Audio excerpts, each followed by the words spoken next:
სახელითა მამისაით და ძისაითა და წმინდისა სულისაით.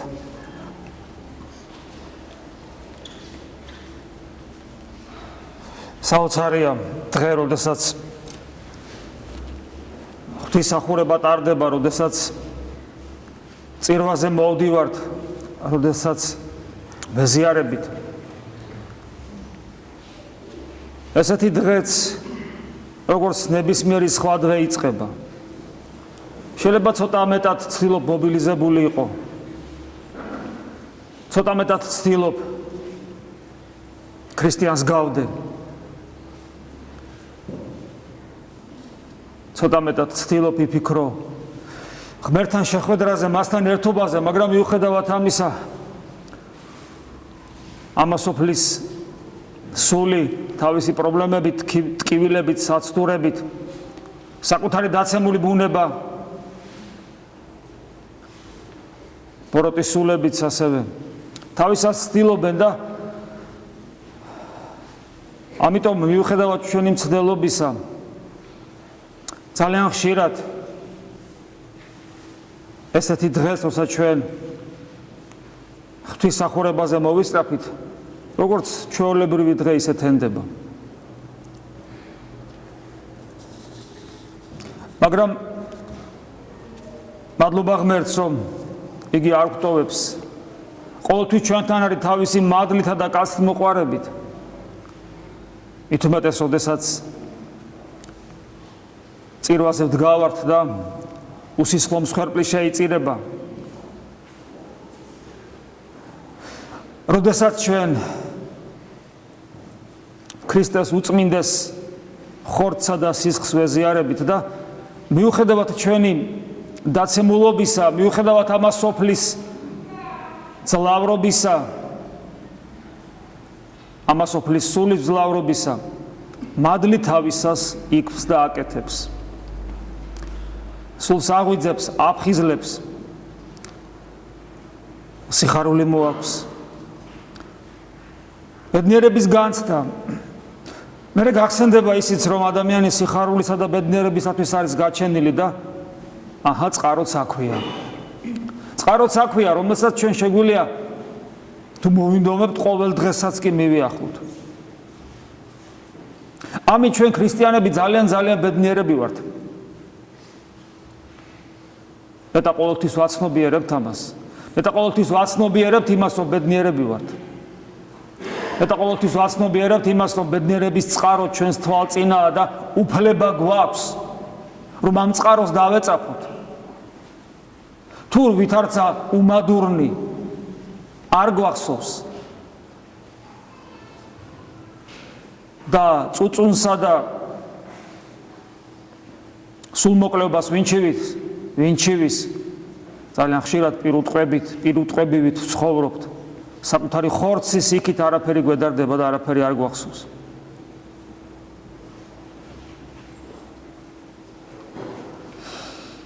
საქართველოში მრავალი ადამიანი ცხოვრობს.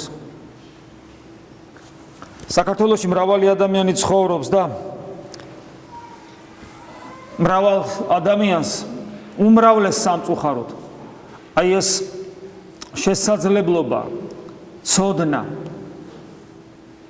ბედნიერებას როგორ ბედნიერების წყაროს როგორ დაეწაფოს, როგორ მივიდეს ბედნიერებასთან, ეს შესაძლებლობა, ეს ცოდნა და შესაძლებლობა არ აქვს. მიუხედავად იმისა, რომ დღეს ეკლესია არ იდევნება, გარეგნულად ხისტად, თორე ეკლესია ყოველთვის იდევნება. ეკლესია არ არსებობდა წამის სამყაროში ამ 2000 წლის განმავლობაში, რომ ეკლესია არ იდევნებოდეს. ეკლესია იდევნება გარედან, ეკლესია იდევნება შიგნიდან უღირსი მსახურების საშუალებით. ეკლესია იდევნება ხისტად, როცა მოწამეები არსებობენ.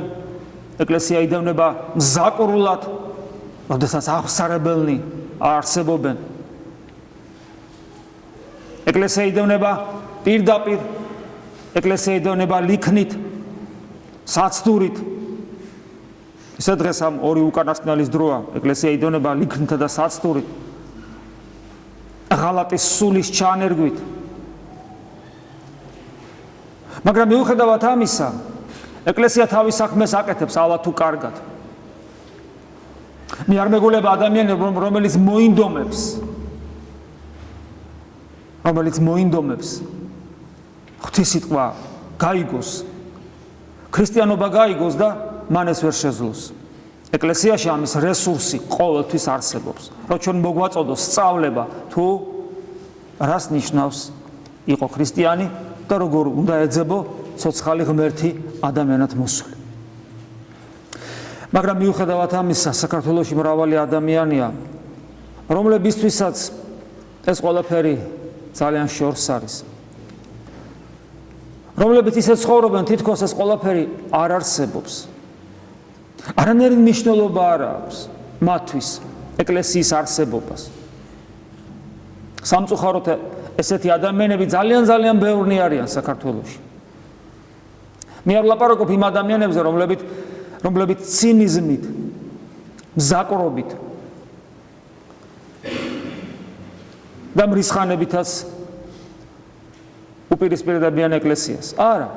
მე უფრო საუბრობ იმ ადამიანებზე, რომლებიც გულგრილნი არიან ეკლესიისადმი. ესეთი ადამიანები ძალიან ბევრია საქართველოში. მათთვის არანაირი მნიშვნელობა არ აქვს ეკლესიის არსებობას. მაგრამ კითხვა რო დავსვათ ასეთი, რატომ არის ეს? განა ისინი ღმერთთან ასეთი ადამიანები, განა ღმერთთან ერთობისათვის არ არიან გაჩენილები? ყოველი გულგრილი ადამიანი განა იმიტომ არ დაიბადა ამ ქვეყანაზე, რომ ღმერთთან მივიდეს. ჩვენს არსებობას სხვა მიზანი ხომ არ აქვს. თორე სხვანაირად ჩვენ ხო ვიცით, რაცა ვართ რა, არსებები, რომლებიც ცდილობენ, რომ თავიანთი ხორციელი ბუნება ფუფუნებით რაც შეიძლება დიდხანს არსებონ. ეს ხორციელი ბუნება არსებობს, რასაკეთებს? ჭამს, ფიზიოლოგიურ მოთხოვნებებს იკმაყოფილებს, ამ სიამოვნებას იღებს, მე ეს ყველაფერი ბეზდება, მე ისევ ჭამს, ისევ იკმაყოფილებს ფიზიოლოგიურ მოთხოვნებებს, იღლება, იძინებს, ბეზდება, ისევ ახალ გართობებს ეძებს და ასე შემდეგ, სანამ არ მოკვდება და სანამ მიწაში არ ჩადებენ და დამთავრდება. მაგრამ ადამიანი ამისთვის არ არის გაჩენილი, ჩვენ ეს ძალიან კარგად ვიცით და თუ შეგვიძლია ჩვენ ეკლესიას, ჩვენ ვართ ეკლესია ხო მარტო სასულიერო პირები არ არიან, ეკლესია ხო თქვენც ახართ. თუ შეგვიძლია ჩვენ ადამიანებს დავანახოთ ის თუ რისთვის არიან ისინი გაჩენილი ამ ქვეყანას.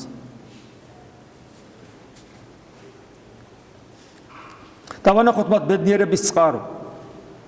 მივცეთ ეს ცოდნა, სად არის ღმერთი ადამიანად მოსული. როგორ შეიძლება მას მივიახლოთ უსასყიდლოდ ღმერთი თავის ენერგიას გვაძლევს. ეს დაახლოებით რას გავს იცით, აი შენ რომ შენ ენერგიას თლიანად ერთ ადამიანს მოახმარ და ახარჯავ ერთ ადამიანს, ოჯახს, სამშობლოს, თქვა რაღაც საქმეს, იდეას და ბოლომდე დაიხარჯები და შეეწირები. აი ღმერთი ესე ბოლომდე იხარჯება ჩვენთვის. ხადა ღმერთი არ შეიძლება დაიხარჯოს, იგი უსასრულო არსება, ამიტომ ადამიანად მოდის და ადამიანად მოსული ღმერთი გვაჩვენებს თუ რა დამოკიდებულება აქვს მას ჩვენს მიმართ. იგი ჩვენთვის ბოლომდე იხარჯება, იგი ჩვენთვის კვდება. აი ადამიანად მოსულმა ღმერთმა ეს გვაჩვენა, თუ რა ადამიანად რომ არ მოსულიყო, ჩვენ ამას ვერ დავინახავდით. ჩვენს გრძნობებზე ეს მისი უფლის ღმერთის თავგანწირვა ადამიანისადმი ვერ იქნებოდა დასანახი, ვერ გავიგებდით, ვერ მივხვდებოდით, ვერ განვიცდიდით. აი ადამიანად რომ მოვიდა, ჩვენ ეს შევძელით. დავინახეთ რომ მოვიდა ადამიანად, ჩვენთვის მართლაც დაიხარჯა ბოლომდე და მოკვდა. მაგრამ ღმერთი მართლაც ესია. იგი თავის ენერგიას უსასყიდლოდ უშროლად გვაძლევს. ამ ენერგიით სულგულობს მთელი სამყარო, მათ შორის ადამიანი. ამ ენერგიას ძალიან ლამაზი სახელი ქვია, მადლი ქვია მას. და ჩვენ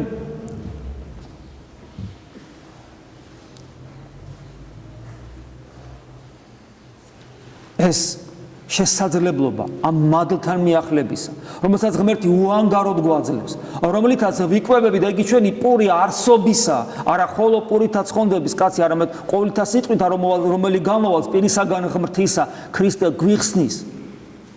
ანუ ჩვენთვის მაცოცხლებელი არა მხოლოდ მიწიერი საზრდელია, რომელიც ხორცს კვებავს.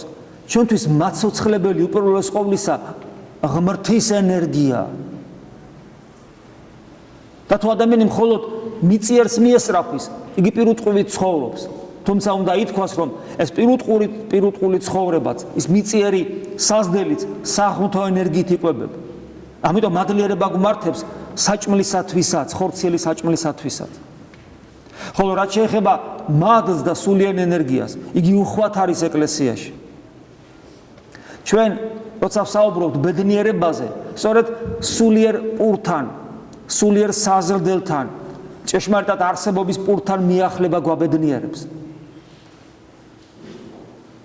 და ჩვენ უნდა ეს დავანახოთ სხვებს, ადამიანებს, რომლებიც ამის გარეშე ცხოვრობენ, რომლებიც ცდილობენ, ყველა ადამიანი ცდილობს იყოს ბედნიერი. თვითკვლელი რომ თავს იკლავს, ისიც იმიტომ იკლავს თავს, რომ ბედნიერებას ესწრაფვის. იმიტომ რომ მისთვის ყოფა ამ ქვეყნიური გაუსაძლისი გახდა, გაურბის გაუსაძლის, რომ ფიქრობს რა, რომ ღმერთი არ არის არ არსებობაში გაქრეს, განილიოს და ამაშიც ბედნიერებას ეძებს. ადამიანი ნებისმიერ სიმახინჯეში მხოლოდ და მხოლოდ ბედნიერებას ეძებს. მაზუხისტიც ბედნიერებას ეძებს იმ ტკივილებში, რომელსაც საკუთარ თავს აყენებს. ხედავთ, ადამიანმა როგორ შეიძლება დაამახინჯოს ბედნიერებისაკენ სწრაფვა. რა სიმახინჯები არ არსებობს. რატომ? იმიტომ რომ ადამიანი შემოქმედებითი არსებაა და თუ ის ღვთისაკენ არ მიისწრაფვის, იგი მაინც შემოქმედებს უარყოფითი მიმართულებით და საშნელ სიმახინჯეებს ქმნის. საშნელ სიმახინჯეებს დემონურ აზროვნებასთან წილნაყარი გონებითა და სულიერი მდგომარეობით. მაგრამ ბედნიერება მხოლოდ მადლთან ერთობაში. მადლი არ არის უპიროვნო ენერგია, იგი ცოცხალი ღმერთის ხელია. მადლთან ურთიერთობა ნიშნავს ცოცხალ ღმერთთან პიროვნულ ურთიერთობას და თუ ადამიანები ამას დაინახავენ, მაშინ მიხვდებიან რისთვის არიან ისინი გაჩენილი და ვინ უნდა დაანახოს ადამიანებს ეს უმრავლეს, თუნდაც საქართველოში მცხოვრებ უამრავ ადამიანს, რომლებიც მონათლულნი არიან, გესმით რას ნიშნავს ეს, მათში მადლი არსებობს ფაქტობრივად. და მიუხედავად ამისა, მაინც ვერ ხედავენ, როგორ უნდა დააინახონ მათ ეს და ვინ უნდა დაანახოს ეს, თუ არა ჩვენ, ეკლესიას, ანუ მღვდლებმაც უნდა იფიქრონ ამაზე და ერის ადამიანებმაც უნდა იფიქრონ ამაზე. უნდა დავანახოთ, უნდა მივცეთ ცოდნა. მაგრამ რაც არა გაქვს, რას მისცემ, რაც არ განგიცდია, რას დაანახებ. ესე იგი, პრობლემა ჩვენში. რა თქმა უნდა, პრობლემა ჩვენში. იმიტომ რომ მე საკუთარ თავიდან გამომდინარეს ვიტყვი და როგორც მღვდელი ვაკვირდები რა მრევლიდან გამომდინარეს ვიტყვი. რომ ის პრობლემები, რომელზეც ახლა ჩვენ საუბრობდით, რომელიც არსებობს ეკლესიის გარეთ, ის სინამდვილეში ეკლესიის წიაღშიც არსებობს. ანუ ეკლესიაში ადამიანები, რომლებიც გარეგნულად ქრისტიანულად ცხოვრობენ, აი ამ პრობლემის წინაშე თავად დგანან. ანუ ის შეპყრობილობა ამასოფლის სულით, როდესაც ადამიანი ბედნიერების წყარო ცხვირწინ უდევს რა, ვერ ხედავს, მიუხედავად იმისა, ნომინალურად ამ ბედნიერების წყაროს თან ყოველთვის მოდის, როცა ის ლოცულობს, როცა წირვებს ესწრება, როცა საიდუმლოებას ზიარების სახით მიახლება, ყოველთვის მის ცხვირწინ არის და ვერ იღებს. არ შეუძლია მისი აღება. იმიტომ რომ მას მექანიკურად ვერ მიახლები, პირის გაღებით და მიღებით ვერ მიახლები. მას კიდევ სხვა რაღაცა ჭირდება. და როდესაც ჩვენ ცხვირწინდევს და ვერ მივიახლებით, მაშინ ჩვენ არა გვაქვს არც ცოდნა, არც გამოცდილება მადლისა, მადლთან ურთიერთობისა, ამიტომ რაც არა გაქვს, სხვას ვერ მისცემ. ჩვენ მოწოდებული ვართ მივცეთ სხვას, მაგრამ არა გვაქვს და ვერ ვაძლევ. ჩვენ მოწოდებული ვართ წარვიდეთ, მოვიმოწაფოთ ყოველნი წარმართნი და ნათელი ვცეთ მათ და რაც არა გაქვს ცოდნა, როგორ მოვიმოწაფებ, რა ნათელიც არ გაგაჩნია, როგორ მისცემ. ხედავთ, რამხელა პასუხისმგებლობის წინაშე ვდგავართ ჩვენ ადამიანები.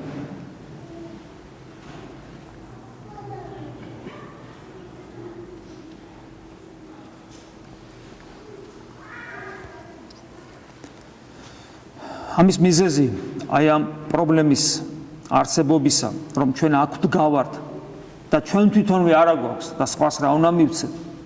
ამის მიზეზი, რა თქმა უნდა, ჩვენი არასწორი ხედვებია. ჩვენ საკუთარ თავს ხშირად გვითხოვს, როგორ აცნობიერებს ადამიანი საკუთარ თავს? ვინ ხარ შენ ადამიანი? ადამიანი ეკლესიაში მაცხოვრებელ ადამიანებზე ვსაუბრობ. ჩვენ საკუთარ თავს ვაცნობიერებთ გონიერ არსებებად, რომლებიც ძალიან მაგრები ვართ. განსაკუთრებით ეს იგრძნობა მაშინ, როცა ჩვენ ვბრაზდებით. თუ საკუთარ თავზე ვერ ხედავთ, სხვის ომში რო ბრძენი ვართ, აი ეს გამოვიყენოთ და დავაკვირდეთ ადამიანი, რომელიც ბრაზობს სხვებზე. ისე იქცევა, გეგონება ღმერთი იყოს. სხვების მსაჯულია, გამსჯელი.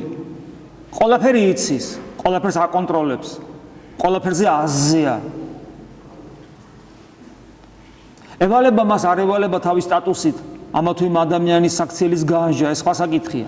მაგრამ ეს საოცარი მზვაუბრობა, რომელიც გროტესკულს ხდის ადამიანის არსებობა საერთოდ, ეს იგივე არ წყილმა მუშტებით დაიბაგუნოს პატარა მკერდზე, რომელიც არ ჩანს. და თქვა რომ მე ვარ რაცა ვარ. მინიმუმ არ ვიჭყიტები ესე ადვილად. ანუ ეს მდგომარეობა ადამიანისა, რომელიც ბაქიბუქობს, რომელიც სხვას აკრიტიკებს, მსაჯულის მდგომარეობაში ამყოფებს საკუთარ თავს. ეს ნიშნავს, რომ ჩვენ გონიერება, რომელიც მართლაც გვაქვს, გონიერება უპირატესი რაზე, ცხოველებზე თორემ. სხვადასხვა შესაძლებლობები ცხოველს ზოგჯერ მეტის აქვს ჩვენზე. მაგალითად, არწივი ჩვენზე უკეთ ხედავს. ძაღლს ჩვენზე უკეთესი ყნოსვა აქვს, ღორს ჩვენზე უკეთესი მადა აქვს. ასე რაღაცებს ცხოველებიც გჯობიან ჩვენ. მაგრამ აი გონიერებით მაინდა-მაინც ერთსათივე გჯობია, მაგრამ განა ადამიანის გონიერება არის ის გონიერება, რომელიც სამყაროს, რომლის ნაწილი ჩვენი ტვინია, ანუ ჩვენ ვართ ჩვენი ტვინი, არის სამყაროს ნაწილი.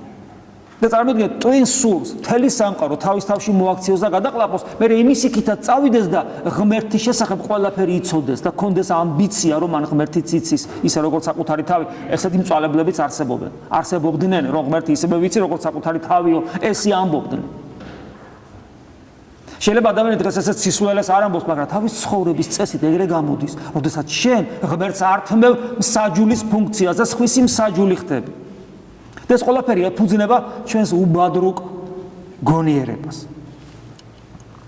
მაგრამ ჩვენ გავიწყდება, რომ ჩვენ მხოლოდ გონიერი არსებანი ვართ. ცხოველებთან შედარებით ხას უსვავ. თორე ღმერთთან შედარებით ჩვენი გონება რა მოსატანია. მაგრამ ჩვენ ეს არ გვახსოვს ხოლმე.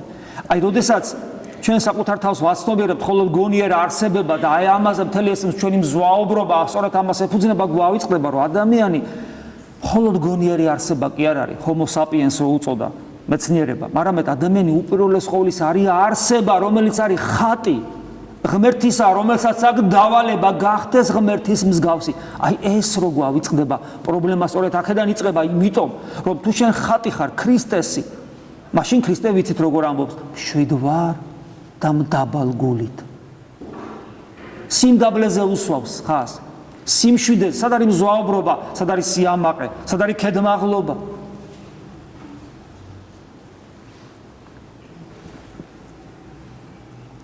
მხოლოდ ამ შემთხვევაში, თუ შენ გაცნობიერებული გაქვს, შენი ღირსება ხატი რო ხარ, არა ის რომ გონება გაქვს.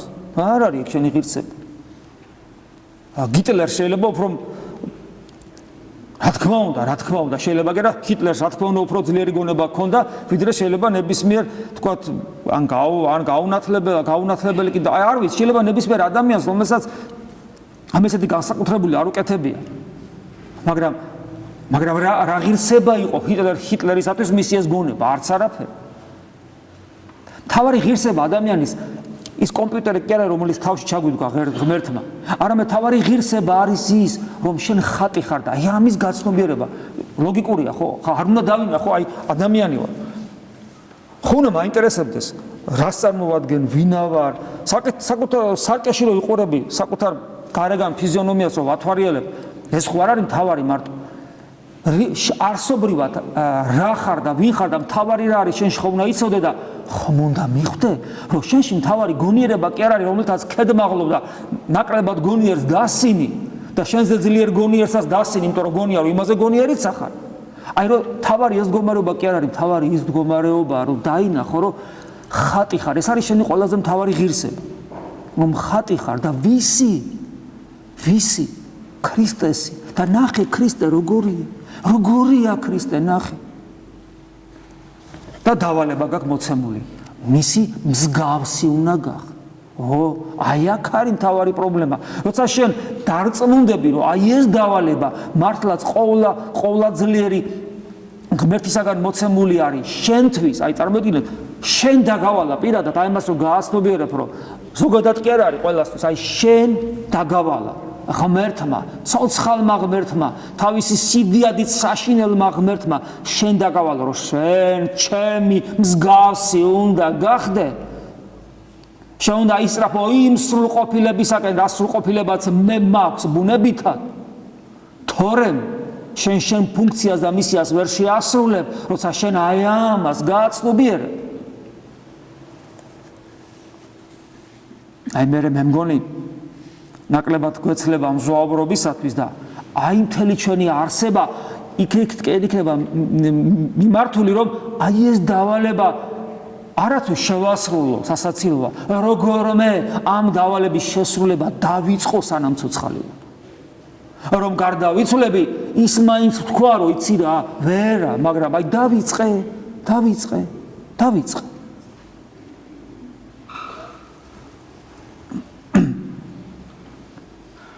როდესაც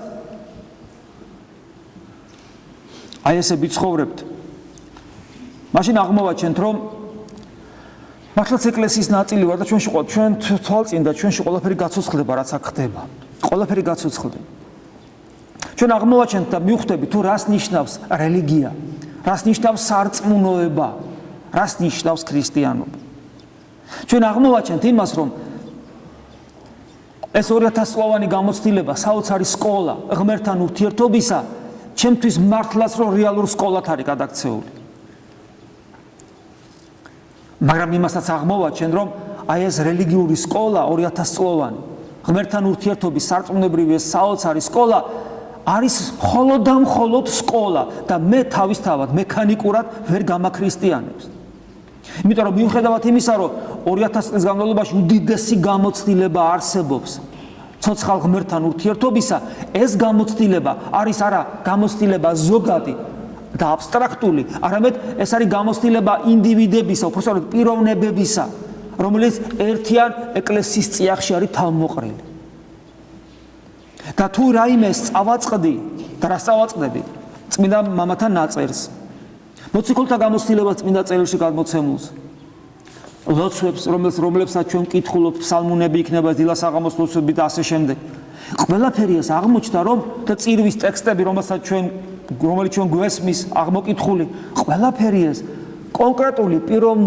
პიროვნებების პირადი გამოცდილებაა ღმერთთან ურთიერთობის სხვისი რელიგიური გამოცდილების გადმოღება პირდაპირ არის აბსოლუტურად შეუძლებელი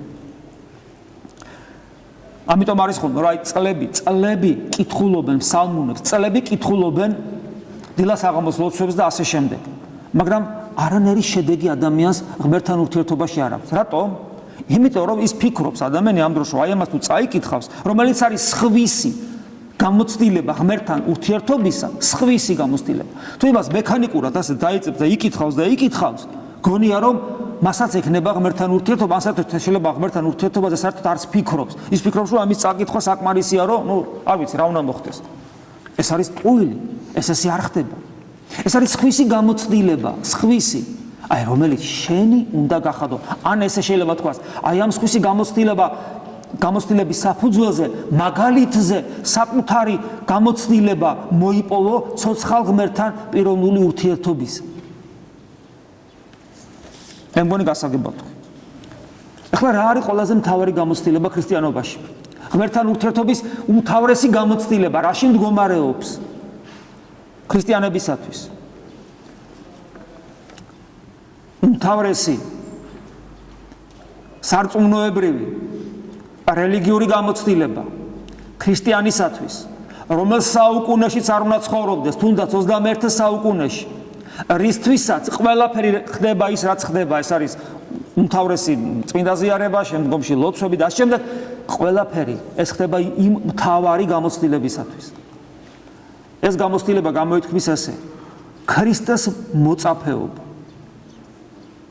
ადამიანი იმიტომ ცხოვრობს ქრისტიანულად, რომ ქრისტეს მოწაფე გახდეს ისევე, როგორც 12 მოციქული, 70 მოციქული, 500 მოწაფე, რომელიც ყავდა, აი 500 მოწაფე, რომლებიც იყვნენ ამაღლებისას.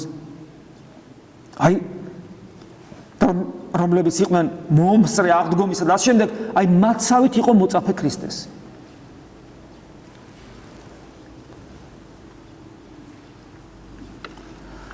ეს კიდე რთულია.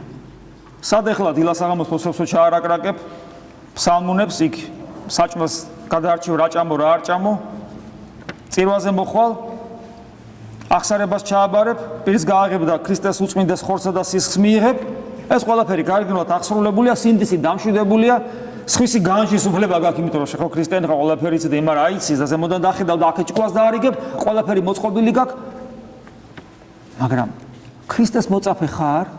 ხარ ქრისტეს მოწაფე. არა და უმთავრესი ეს არის. და გესმით, მე რატო გავუსვი წეღან ხასი იმას, რომ სხვისი რელიგიური გამოცდილება შენ პირდაპირ მექანიკურად ვერ გადაიღებ, სხვისი რელიგიური გამოცდილება, სხვისი გამოცდილება შენ მისი საშუალებით შეიძლება იმეცადინო, რომ საკუთარი რელიგიური გამოცდილება მოიპოვო. ყველაზე უმთავრესი რელიგიური გამოცდილება, რისთვისაც ყველა ეს გამოცდილებები და საშუალებები არსებობს, ეს არის ქრისტეს მოწაფეობა. ქრისტეს მოწაფეობა. ეს ისეთი გამოცდილება უნდა იყოს რელიგიური, რომელიც მხოლოდ შენი იქნება და სხვისი გამოცდილება ქრისტესთან ურთიერთობისას შენ მექანიკურად არ გამოგადგება.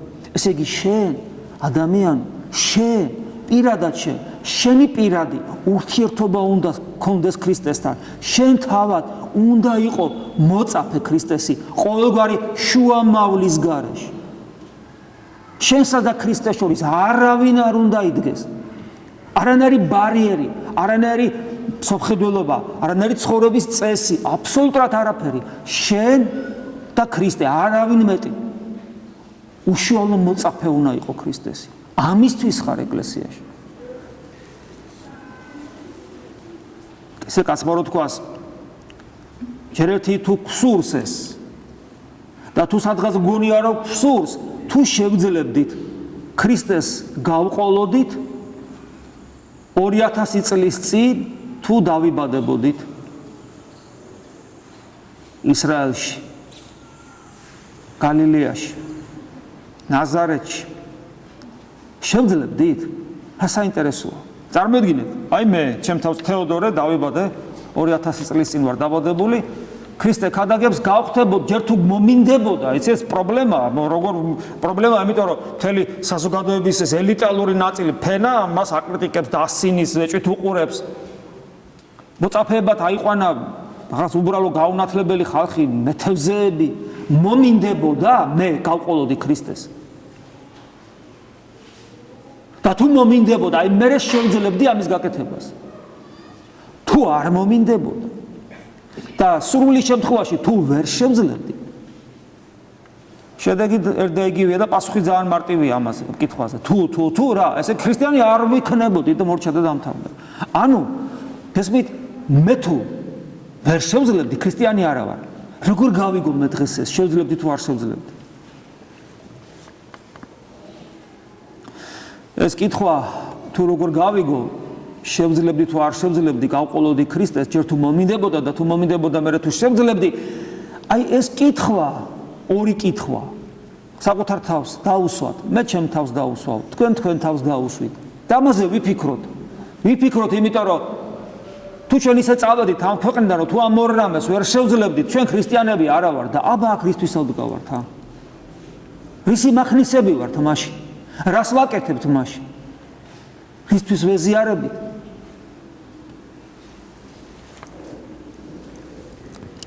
თავიდან საუბრობთ იმაზე, რომ ჩვენ ბედნიერები უნდა ვიყოთ.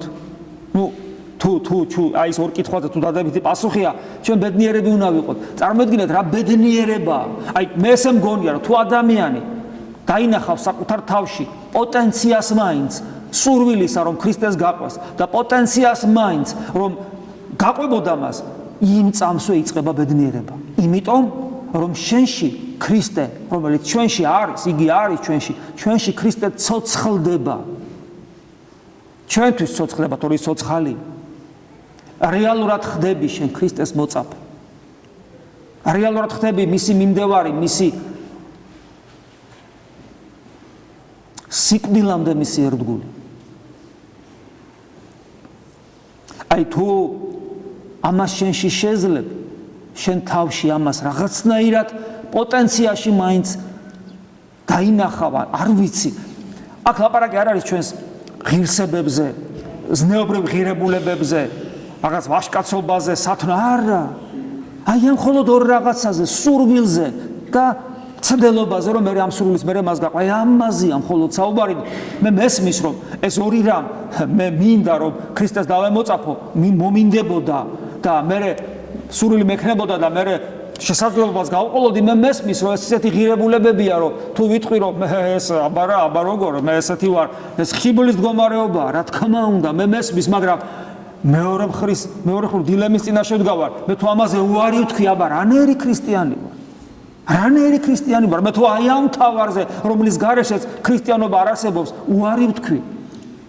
ხედავთ, რამხელა სიფაქიზე მჭირდება, რომ თან თქვა დიახ და თან თქვა აბა მე სად შემიძლია. მაგრამ მაინც ამავე დროს დიახ და იქვე გამახსენდეს სად შემიძლია, მაგრამ სად შემიძლიას ვერ ვიტევ, იმიტომ რომ აბა მაშინა დიახ ისე ვთქვა და ასე შემდეგ. აი ეს ბრძოლა, ეს ანტინომია ჩემს შიგნით არსებული, რომლითაც მე უნდა გავიზარდო.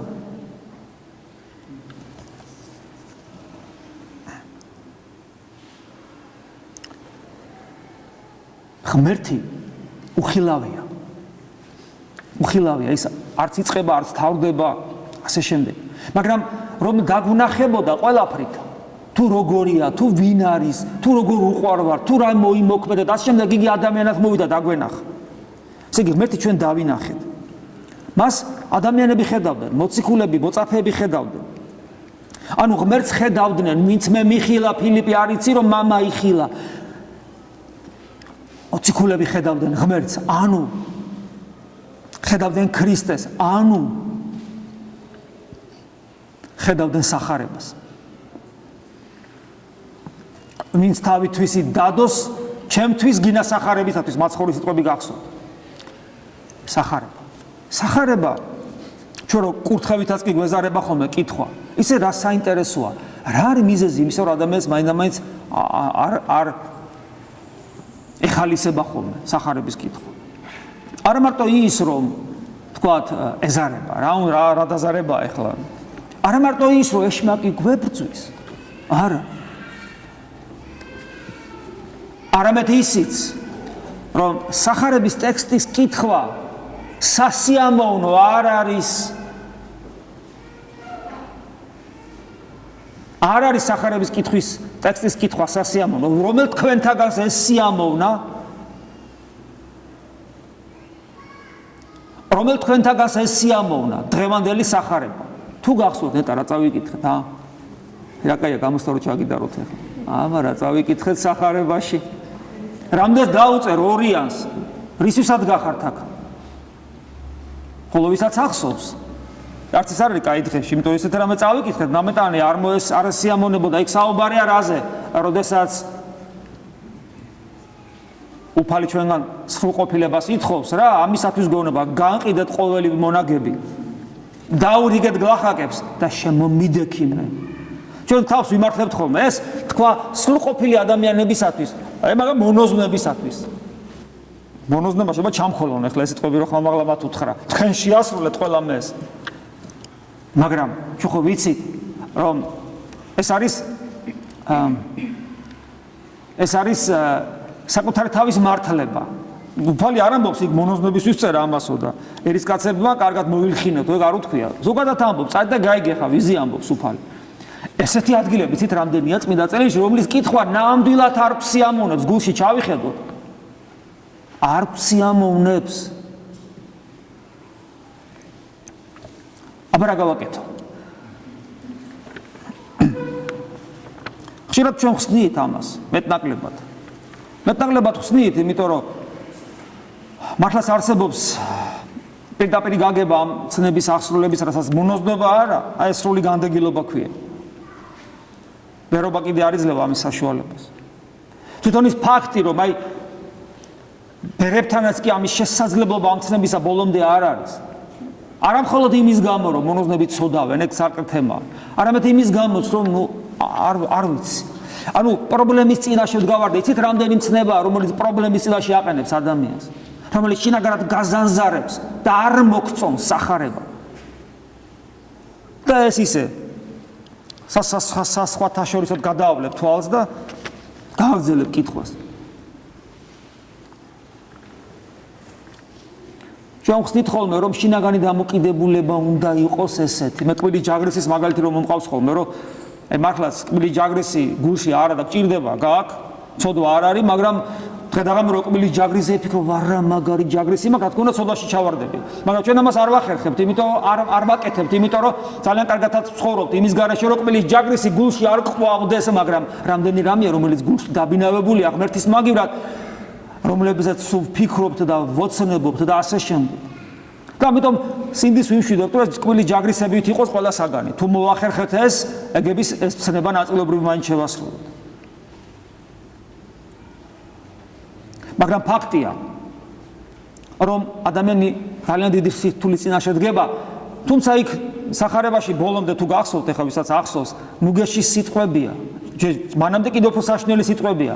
ახლემი უფრო ადვილად გაძვრებაო ნემსის ხვრელში, ვიდრე მდიდარი სასუფეველში შევაო.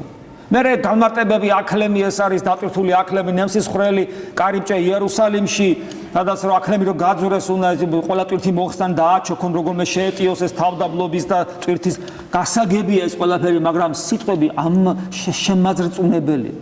მერე მოციქულები ვერ გაიგებენ. ვინ ცხონდება, მარტო ვერ გაიგებენ, იმიტომ რომ სიმდიდრე ამ ქვეყნიური კეთილდღეობა, ღვთისწყალობის ნიშანი იყო ყოველთვის და ეხლაც ესეა, კაცმა რო თქვას. თუმცა ეხლა დღეს მეტაკლებად ხვდებით, რომ რამდენი ადამიანი შეიძლება ცოდვილი იყოს და მდიდარი იყოს. ეგ სხვა თემაა, მაგრამ ყოველ შემთხვევაში იუდეაში ეს დამოკიდებულება იყო. სიმდიდრე, კეთილდღეობა, მრავალშვილიანობა და ასე შემდეგ, ცხოვრებისეული სტატუსები იყო ღვთისწყალობის ნიშანი და ესე იგი ღმერთის წყალობაა და ვერ შევა სასუფეველში გაუკვირდათ მოციქულებს. აბა ვიღაც ხონდება. მაგრამ ასევე ჩვენს გაგვიკვირდება და ჩვენს დავიძრგუნები და უფალი გვანუგეშებს. იქ გახსოვთ რას გვანუგეშებს? ხო გახსოვთ თუ არ გახსოვთ? რომ ის რაც შეუძლებელია კაცთაგან შესაძლებელია ღმერთის მიერ. ამ შემაძრწუნებელ სიტყვებს და გვერდებს სახარებაში ესეთი ადგილები იმიტომ კი არ არსებობს რომ დაიდრგუნო.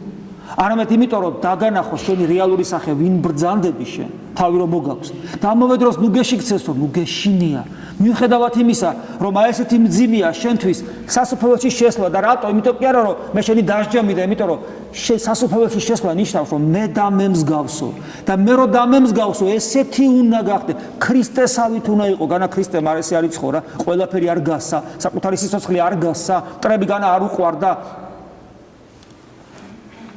ანუ შეხო გინდა სასუფეველი ვარ მე გეუნება ღმერთი და რომ იყო ჩემთან და ჩემში ჩემნაირი უნდა გახდე ამიტომ რთულია მაგრამ მე ვიცი რომ რთულია და ნუ გეშინია და ბოლოს გეუბნება შენგან შეუძლებელია მაგრამ ჩემს მიერ ეს არის შესაძლებელი ამით გეფერება ღმერთი განუგეშებს და გეუბნება შენ ოღონი იომე შენ ოღონი იბრძოლე და ნუ გეშინია რასაც შენ ვერ გააკეთებ, მე გავაკეთებ შენს მაგივრად.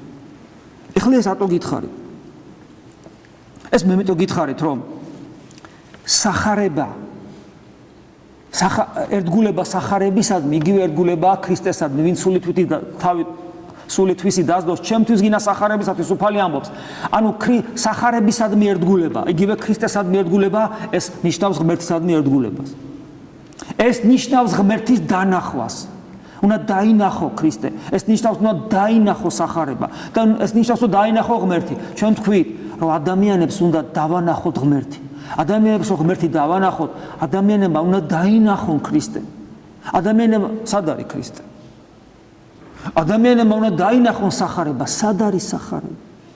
და გვახსენდება კვლავ ეკლესია.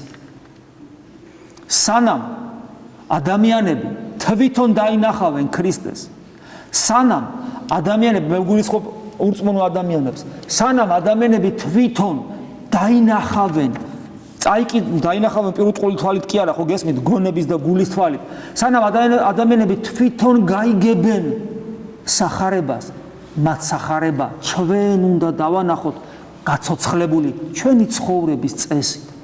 გესმით, ჩვენი პასუხისგებლობა და ეკლესიის უმთავრესი პრობლემა ადამიანებს, რომლებიც ეკლესიის გარეთ არიან, დაანახონ სახარება თავისი ცხოვრების წესით. დაანახონ, რომ აი ადამიანი ხო ქრისტეს ხატია, რომ დაგინახავენ, ქრისტე დაინახო. იყავით თქვენ სრულყოფილი, როგორც თქვენი ზეციური მამაა სრულყოფილი. და დაინახავენ რა თქვენს ცხოვრებას, თქვენ ნათელს. იმიტომ რომ თქვენ უნდა იყოთ ამავე დროს ნათელნი სოფლისანი, დაინახავენ რა თქვენ ამ ნათელს, ადამიანები ადიდებენ ღმერთს, იმიტომ რომ თქვენში ღმერთს დაინახავენ. როგორც ფილიპეს ქრისტეში უნდა დაინახა ღმერთი. შენ თუ ქრისტესი ხარ, შენი საშუალებით უნდა დაინახონ ქრისტე და ამის საშუალებით დაინახონ ღმერთი. ეს არის მისია, მთავარი ეკლესიისა, ეს არის მისიონერობის საფუძველი და ვაი ჩვენ პირველ რიგში სასულიერო პირებს, რომლებიც ამას ვერ ვაკეთებ. ვერ ვაცოცხლებთ ჩვენში სახარებას. და მე რო ადამიანი მხედავს, მე რო ადამიანი მისმენს, მე რო ადამიანი მიყურებს, ის ხედავს სახარებას თუ ვერ ხედავს და თუ ვერ ხედავს, ვაი ამისათვის მე მაშინ. ხოლო თუ არის ადამიანი ვარ, ნუ ვინ უგეშებ თავს, რომ მე ეს არ მეხებაო, გეხება, იმიტომ რომ პეტრე მოციქული ამბობს, რომ შენც სამღვდელო დასი ხარ.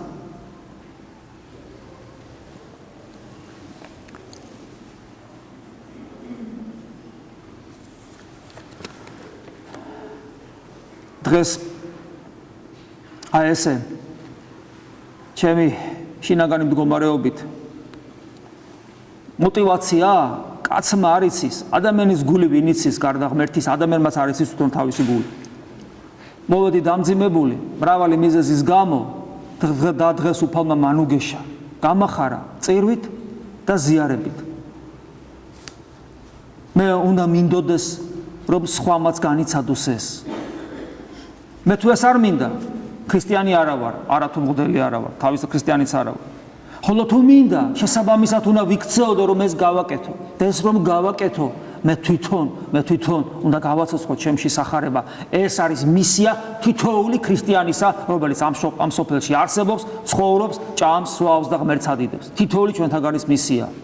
ჯერ ჩვენ ხონდეს ჩვენს გულში დამკვიდრებული მადლი, რომ მე ჩვენ ეს მადლი სხვებსაც დავანახოთ, გაუნაწილოთ და მივცეთ. რასაც მეც გასცემ, მეტი გიგროვდება.